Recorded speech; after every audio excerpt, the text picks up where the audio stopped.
വെള്ളപ്പൊക്കം മൂലം ദുരിതം അനുഭവിക്കുന്ന കുട്ടനാട്ടിൽ റേഷൻ പ്രതിസന്ധിയും മെയ് മാസത്തെ വിതരണത്തിനായുള്ള റേഷൻ ഇതുവരെ എത്തിയിട്ടില്ല.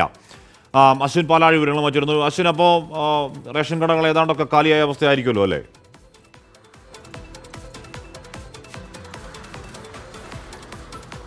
ഹാഷ്മി, കുട്ടനാട്ടിൽ ഏകദേശം 120-ലധികം റേഷൻ കടകളാണുള്ളത്. അതിൽ വെള്ളപ്പൊക്കം മൂലം ഈ റേഷൻ സാമഗ്രികളുടെ വിതരണം നിർത്തിവെച്ചിരുന്നു.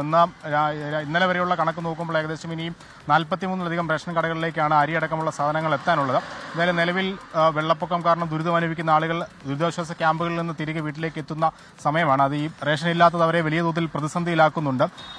ഏറ്റവും പ്രധാനപ്പെട്ട കാര്യം, മെയ് മാസത്തെ റേഷൻ വാങ്ങാനുള്ള ഏറ്റവും അവസാനത്തെ തീയതി ഇന്നാണ്. ഇന്ന് വൈകുന്നേരം 5 മണിക്ക് ശേഷം ഈ സാധനം വാങ്ങാനാവില്ല. മെയ് മാസത്തെ റേഷൻ വാങ്ങാനായില്ലെങ്കിൽ അത് അവർക്ക് കിട്ടാതെ പോകുന്ന ഒരു അവസ്ഥയാണുള്ളത്. ഏറ്റവും പ്രധാനമായും ആളുകൾ ഉന്നയിക്കുന്ന ഒരു ആവശ്യമുണ്ട്. അത് ഈ മെയ് മാസത്തെ റേഷൻ വാങ്ങാനുള്ള കാലാവധി 10 ദിവസം കൂടി മുന്നോട്ട് നീട്ടിത്തരണം എന്നുള്ളൊരു അഭ്യർത്ഥനയാണ് അവർ മുന്നോട്ട് വയ്ക്കുന്നത്. ഈ റേഷൻ നഷ്ടപ്പെട്ടു പോയാൽ നിലവിലത്തെ വെള്ളപ്പൊക്ക സാഹചര്യത്തിലൊക്കെ അവർക്ക് വലിയ തിരിച്ചടിയാകും. മുന്നോട്ടുള്ള ജീവിതം തന്നെ പ്രതിസന്ധിയിലാകുന്ന ഒരു സാഹചര്യം ഉണ്ടാകും. എന്തായാലും ആ 10 ദിവസം നീട്ടിത്തരണമെന്നുള്ള അഭ്യർത്ഥനയാണ് സർക്കാരിന് മുന്നിലേക്ക് നാട്ടുകാരും റേഷൻ വിതരണക്കാരും അടക്കം വെക്കുന്നത്. അതിലൊരു അനുകൂല നടപടി ഉണ്ടാകുമെന്നുള്ള പ്രതീക്ഷയിൽ നിലവിൽ അരിയില്ലാതെ കാലിയായി കിടക്കുകയാണ് കുട്ടനാട്ടിലെ റേഷൻ കടകൾ. ഹാഷ്മി, അത് കുട്ടനാട്ടിൽ നിന്നുള്ള ഒരു പ്രതികരണം കൂടി ഒന്ന് കാണാം.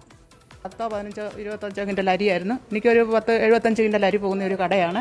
അതിനകത്ത് ആകെപ്പാടെ ഉണ്ടായിരുന്നത് 40 കിൻഡൽ അരി ഉണ്ടായിരുന്നു. അതിൽ കൂടുതൽ ഒട്ടും അരിയില്ല. നീല കാർഡ്, വെള്ള കാർഡ്, ഇത് രണ്ടിനും അരി കൊടുത്തിട്ടില്ല.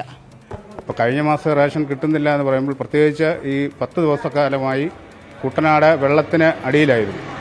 അപ്പോൾ കഴിഞ്ഞ മാസം റേഷൻ കിട്ടാതെ ഇവിടുത്തെ സാധാരണക്കാരെ സംബന്ധിച്ചിടത്തോളം വളരെ ദുരിതപൂർണ്ണത്തിലാണ് ജീവിതം നടക്കുന്നത്.